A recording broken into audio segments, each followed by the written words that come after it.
My name is Nathaniel Fairmont Cole. I'm 35 years old. 4 years ago, the night before Mother's Day, I found out I'd been erased from my own family.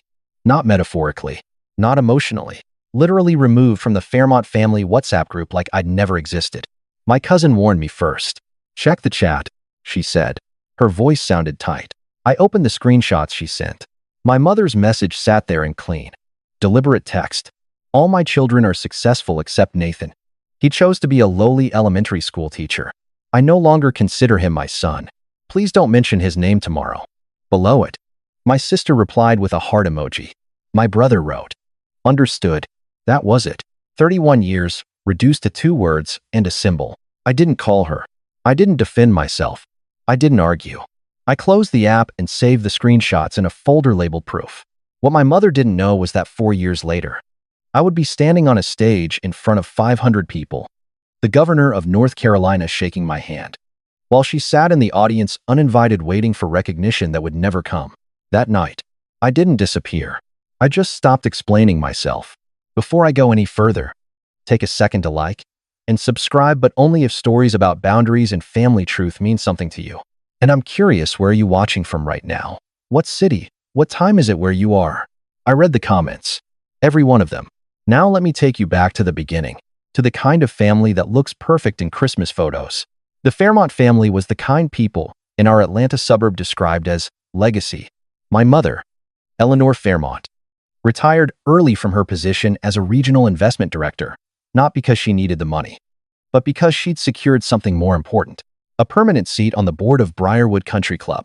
Membership alone cost more than my annual salary at the time. She wore silk Hermes ties like armor, drove a silver Range Rover, spoke in lowered tones that made people lean in. My older sister, Caroline, was the crown jewel, 40, a cardiothoracic surgeon at Emory. Magazine features, hospital galas, Rolex on her wrist like punctuation. Every Thanksgiving she'd update us on surgical breakthroughs, while my mother watched her the way investors watch rising stock. Then there was my brother, Grant, 38, private equity partner in Charlotte. Tailored suits, black Porsche 911, the kind of man who measured worth in acquisitions and quarterly returns. And then there was me, the elementary school teacher. Not high school, not college, 4th grade. To my mother, that detail mattered. I'd graduated high school with a 4.2 gigapascals and a full scholarship to Duke's pre-med program. My mother had already ordered the future neurosurgeon yard sign. She'd told the entire club. But that summer, I volunteered at a literacy camp in rural Georgia. There was a boy named Marcus Jr., 8 years old, couldn't read past a 1st grade level. By August, he finished his first chapter book alone. When he looked up at me and said, I didn't know I was smart. Something locked into place. I called my mother that night and told her I was declining pre-med. I was majoring in education. 17 seconds of silence. You're wasting your potential, she said. Men in this family build things. They don't settle. I didn't argue. I'd already decided. She never forgave me for choosing meaning over status. It didn't happen overnight. No dramatic confrontation. No slammed doors. Just small adjustments. Subtle repositioning. The kind that lets everyone pretend nothing is wrong. Thanksgiving. I drove 2 hours with a pecan pie I'd baked myself. My grandmother's recipe.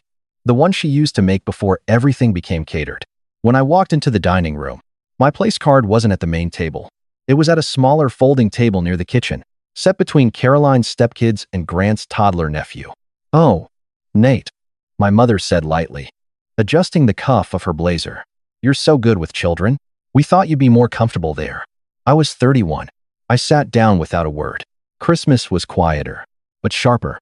I'd commissioned a local woodworker to craft a custom walnut keepsake box for her, hand engraved with the Fairmont family crest she loved so much.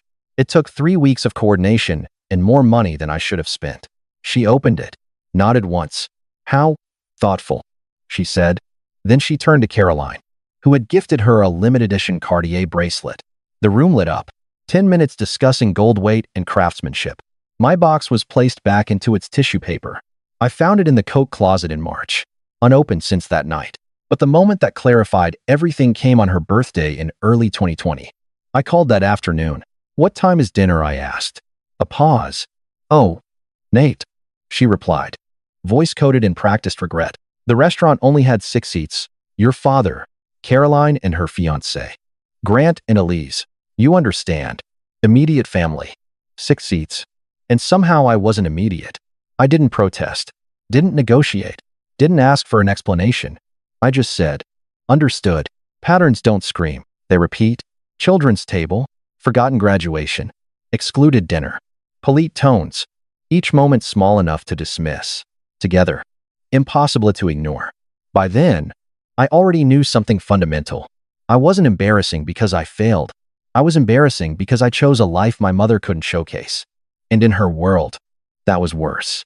The only person in my family who still treated me like I existed was my cousin, Leela. She was 25 then, fresh out of college. First marketing job in Savannah. I used to help her with algebra when she was 12. Drive her to debate tournaments when her parents were too busy arguing. She noticed things. The night before Mother's Day 2020. My phone rang at 11. Nate, she said. And skipping hello. Her voice was tight. I need to tell you something. I sat up in bed. What happened? Check the family WhatsApp. I opened it. The group chat Fairmont family was gone. You've been removed, she said quietly. Aunt Eleanor asked Caroline to do it last week. She finally did tonight. A second later, screenshots started coming through. Then another. Then 3 more. I stared at my mother's message, frozen in digital ink. Reminder, Mother's Day dinner at the Ashford. Pay. Sharp. All my successful children will be there. A line break. Nathan chose to be a lowly elementary teacher. I no longer consider him my son. Please don't mention his name tomorrow. Below it, Caroline. Heart. Grant. Understood. That was the vote. Unanimous. I didn't feel rage. I didn't feel panic. Something inside me just leveled out. Why are you telling me this? I asked Lila. Because you're my family, she said, even if they've decided you're not. I saved the images, created a folder in my cloud storage. Proof. I read that message 40 times that night. Not because I didn't understand it, because I wanted to find a loophole. There wasn't one. I had made a decision. If my mother wanted me gone, I would be gone. Completely. On my terms. Mother's Day morning came and went. No call. No text. No, we miss you. I didn't send flowers. Didn't drive across state lines to sit quietly at a corner table. Instead, I blocked her number. Then, Caroline's. Then Grant's. I deleted Instagram. Silence isn't weakness. Sometimes it's strategy. I didn't know then that my silence would last 4 years. But I knew one thing clearly. Some receipts you don't delete. You wait. I didn't announce anything. No dramatic goodbye text. No social media post about boundaries. No cryptic quotes. I just stopped. Stopped calling. Stopped driving up for holidays. Stopped explaining why I couldn't make it. When colleagues asked about my family, I kept it simple. They're doing well.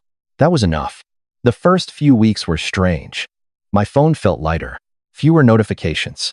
No group messages about restaurant reservations or charity auctions. Silence has weight at first. Then it doesn't. Mother's Day passed. Then Father's Day. Then Thanksgiving. I graded papers. Planned lessons. Showed up at school every morning at 7:15 sharp. Routine is stabilizing. Kids don't care about your last name. They care if you remember they're scared of reading out loud. They care if you notice when they're hungry. I focused there.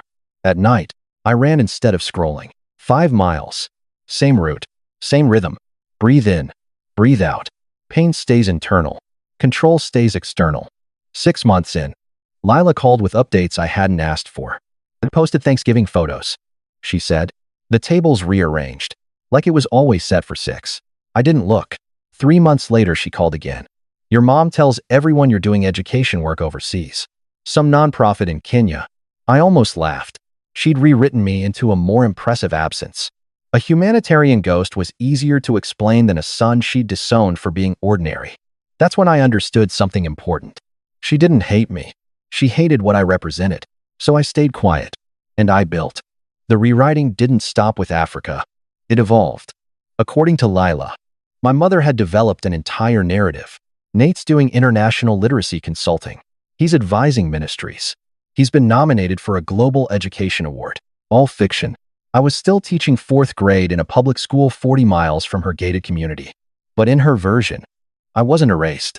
I was elevated, just far enough away to avoid questions. She told Mrs. Davenport at the club, you're too busy changing lives abroad to visit, Lila said once. She sounded proud. Of course she did.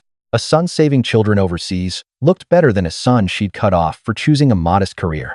My existence wasn't the problem. The optics were. She'd edited me the way people edit photos, remove blemishes. Add lighting. Adjust contrast. The real me didn't fit the aesthetic, so she replaced me with a more marketable version.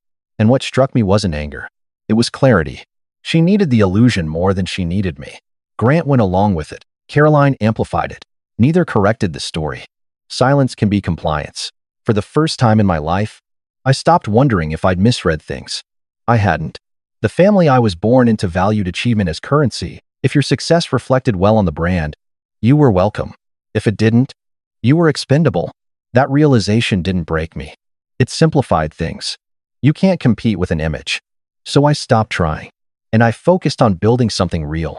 I met Daniel Cole on a Tuesday in October. Pumpkins everywhere.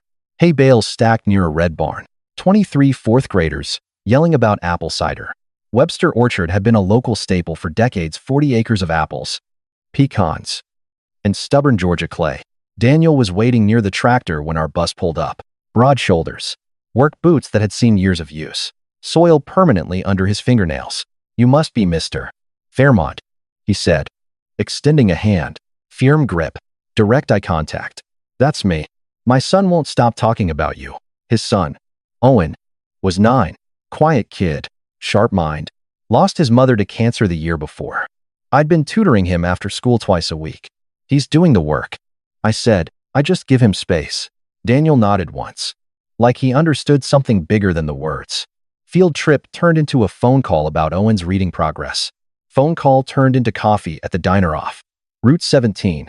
Coffee turned into a conversation under the big oak tree near the edge of the orchard.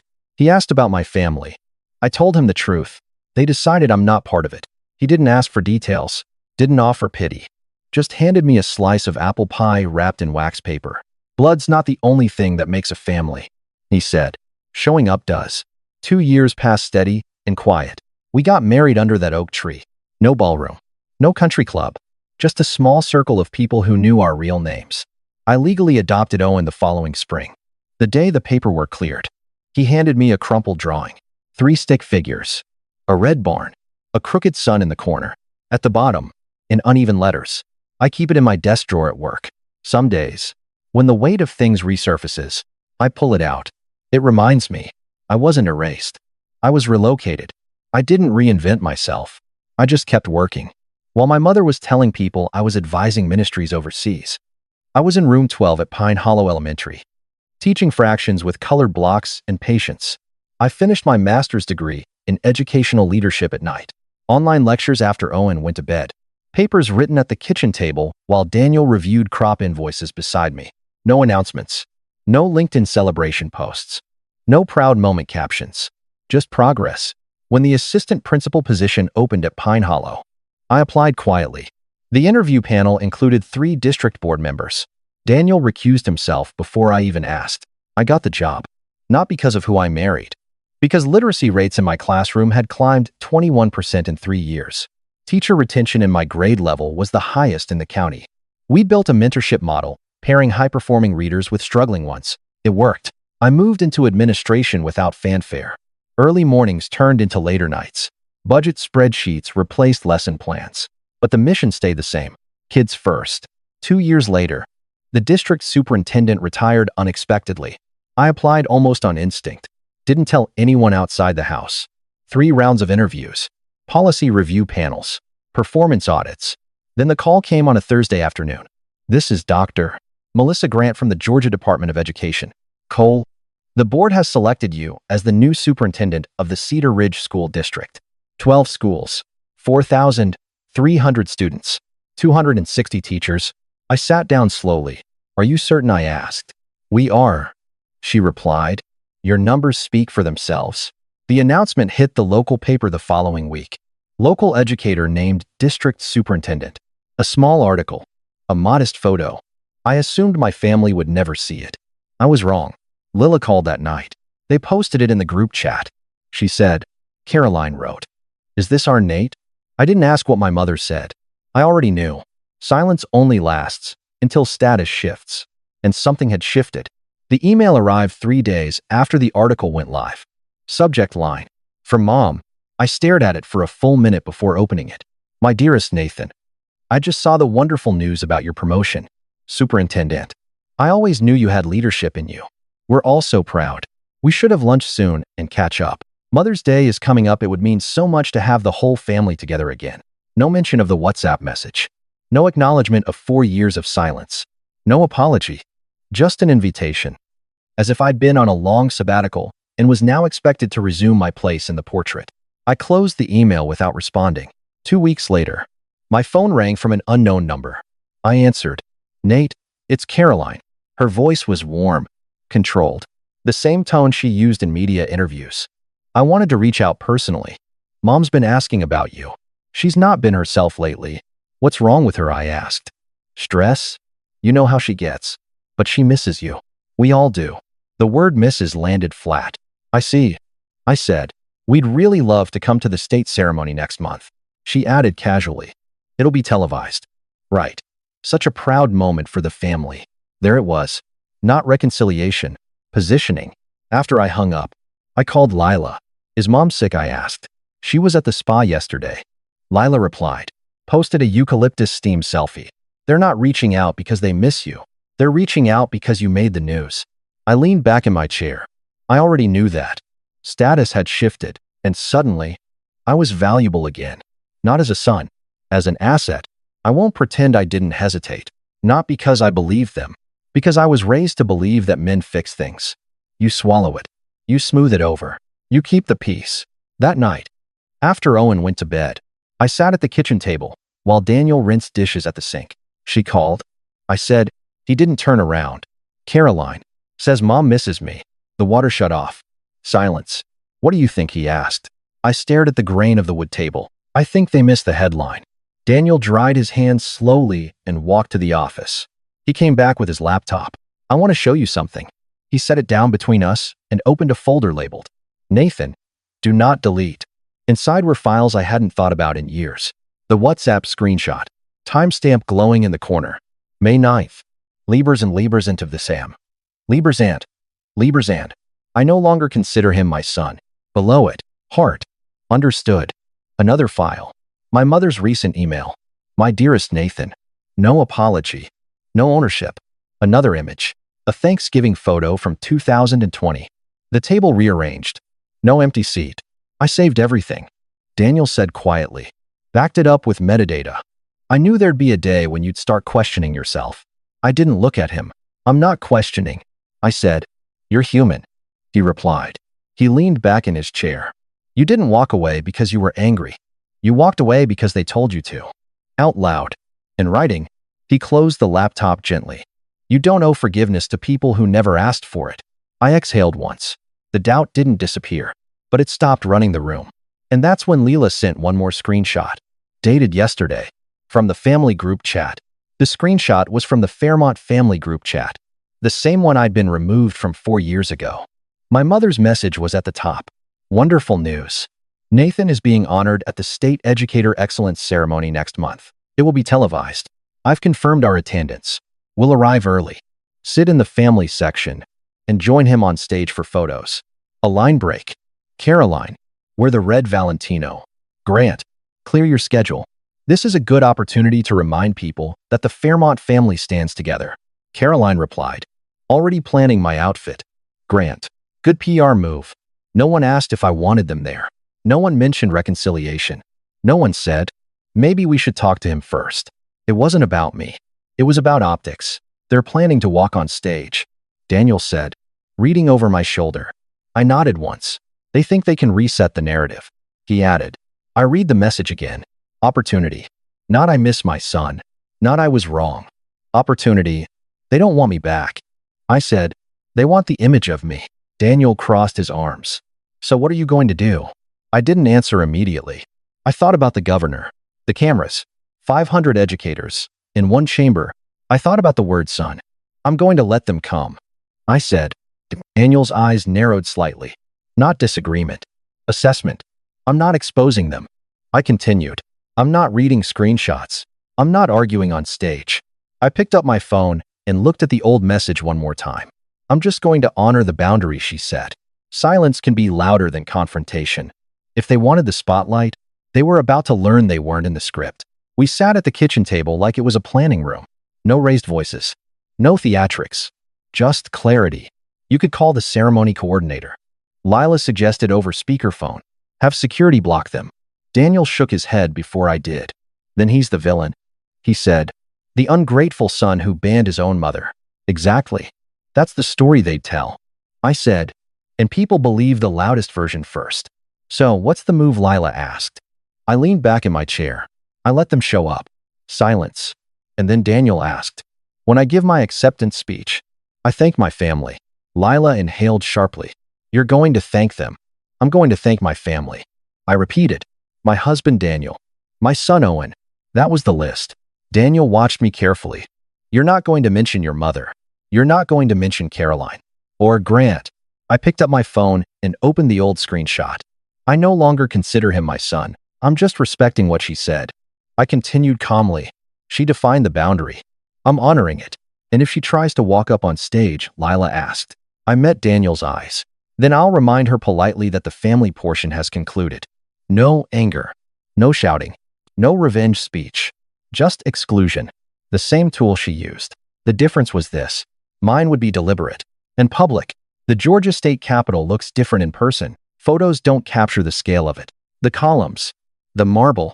The kind of architecture built to make people feel smaller. I wore a navy suit. Simple. Clean lines. Daniel adjusted my tie before we walked in. You ready? He asked. Owen stood between us in a gray blazer that was slightly too big at the shoulders. He insisted on wearing it. We stepped inside.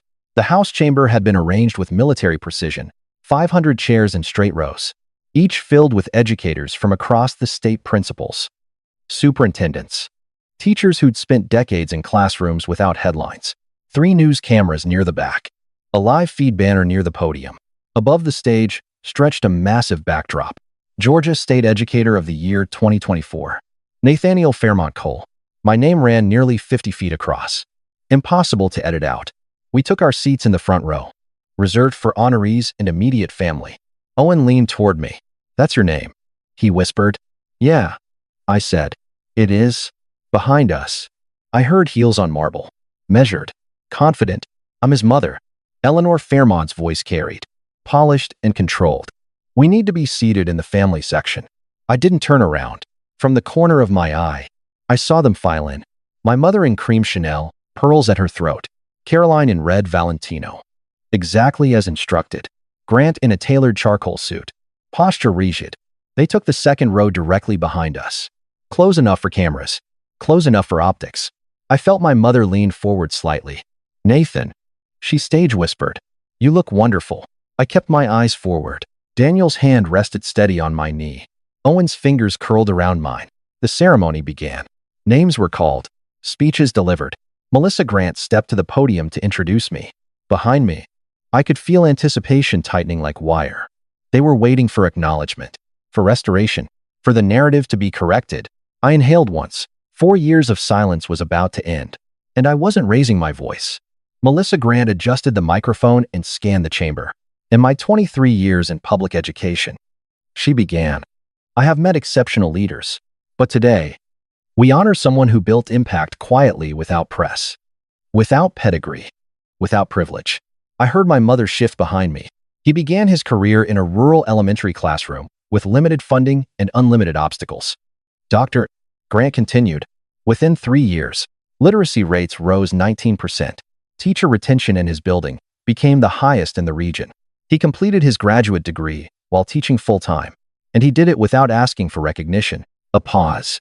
Nathaniel Cole built his leadership from the ground up. The camera panned to the front row, not the second. Please welcome your 2024 Georgia State Educator of the Year. I stood. 500 faces turned toward me. Cameras clicked. I walked to the podium steady. No rush. No hesitation. I thanked the Department of Education, the governor, the district board. Then I looked out at the room. When I chose to teach 4th grade 15 years ago, I began.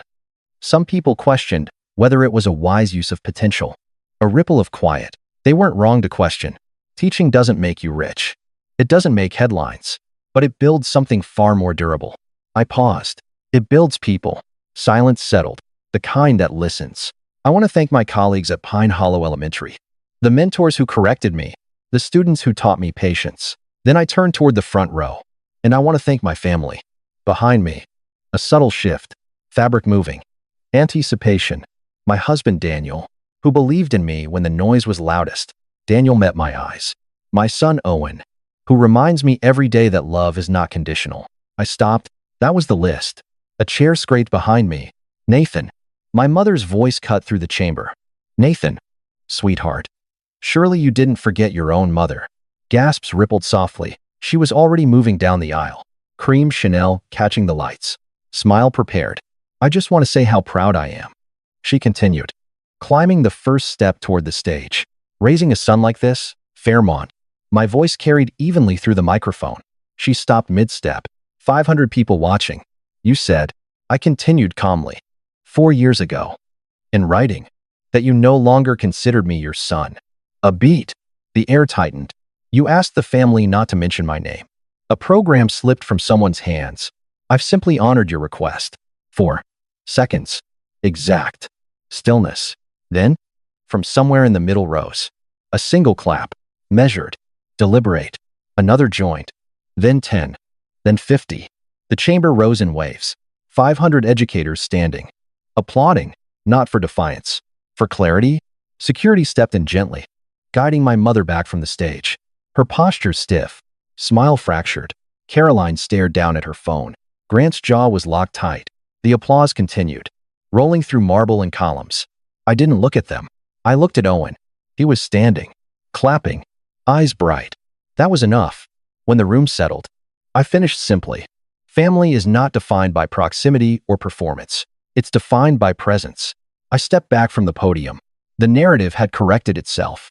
Without shouting, without spectacle, just truth. And for the first time in 4 years, I felt completely still.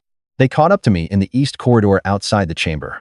Marble floors, fluorescent lights, reporters moving past us with cameras still rolling.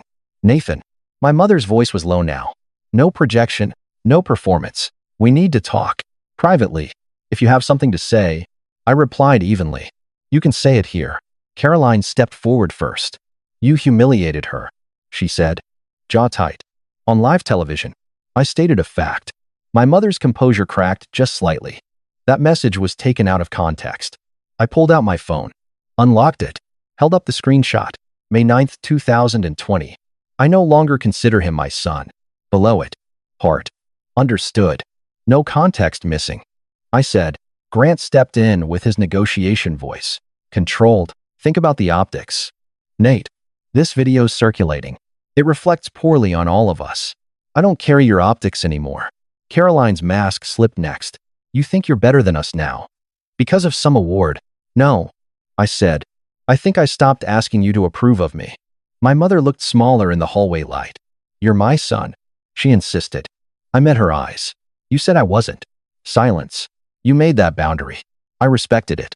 Her voice trembled for the first time. I was upset. So was I. Daniel stepped beside me. Owen moved closer, hands slipping into mine. Grant tried again. We came to support you. You came for a photo. Caroline flushed. You're being dramatic. I'm being consistent. I adjusted my jacket. I haven't had that name in 2 years. I said calmly. I'm a Cole now. The words landed heavier than I expected. Not angry. Final. My mother opened her mouth, but nothing came out. There was nothing left to argue. Take care of yourselves. I said. No bitterness. No lecture. We turned and walked toward the exit. No one followed, and for the first time in my life, I wasn't walking away to keep the peace. I was walking away because it was finished. Fallout doesn't explode. It spreads. Quiet. Inevitable. Leela called me 3 weeks after the ceremony.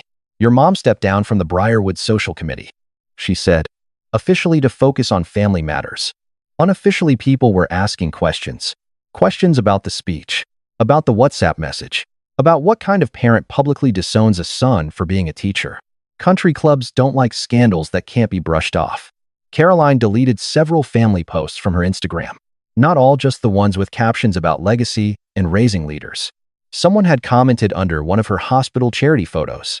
Is this the sister who sent a heart emoji when your mom disowned him? Screenshots circulate fast. Grant went quiet. According to Lila, he told relatives the situation had been misinterpreted and that he preferred not to discuss it, which, translated, meant damage control. No one lost their careers. No lawsuits. No dramatic implosions. That's not how reputational erosion works in their world. It's subtler. Longer eye contact at networking events. Shorter invitations. A hesitation before introductions. The polished surface develops hairline cracks, and once people see them, they can't unsee them. Your mom's seeing a therapist. Leela added carefully. She told Aunt Marjorie she wants to understand what went wrong. I stirred my coffee slowly. Good. I said, you don't want more details. Not right now. Healing isn't a performance either. 6 months later, the noise around it faded. The headlines moved on. The gossip found a new target. But one thing remained true. They lost control of the story, and I never raised my voice. The letter arrived almost a year later. No return address. Cream envelope. Handwriting. I recognized immediately precise. Practiced. The kind taught at private academies in the 70s. I sat at the kitchen table holding it for a long time. Daniel came in from the orchard, saw it in my hands, and didn't say anything. Just sat across from me. You don't have to open it, he said. I know. I opened it anyway. 2 pages. Handwritten. Nathan, I've rewritten this letter more times than I can count. Every version tried to explain myself, to justify, to minimize. None of them were honest. A pause in the ink, like she'd lifted the pen. The truth is simpler. I was afraid. Afraid of what people would think. Afraid that your choices reflected something lacking in me. Afraid that if my children didn't meet a certain standard, I would be judged. Another break. I was wrong. Not misunderstood. Not taken out of context. Wrong. You did not deserve what I said, or what I allowed afterward. I don't expect forgiveness. I don't even know if I deserve a conversation. I only want you to know I see it clearly now. Signed, Eleanor. Not Mom. Just her name. I read it twice. No excuses hidden between the lines.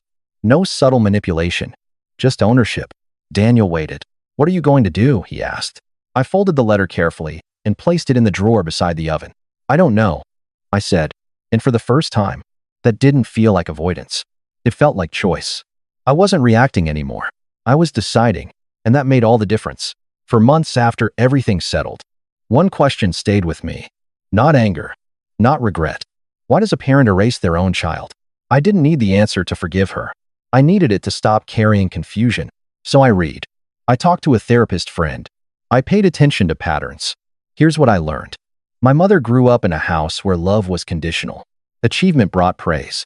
Failure brought distance. Performance was currency. She learned early that worth equals outcome. If you succeed, you're safe. If you don't, you're a liability. When Caroline became a surgeon and Grant entered private equity, my mother didn't just feel pride. She felt validation. Their success proved she had done motherhood correctly. It shielded her from judgment. Then there was me, the son who walked away from a prestigious medical path to teach 4th grade. To her, that wasn't neutral. It was exposure.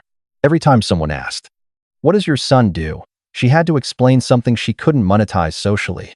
Teaching didn't threaten her financially. It threatened her image.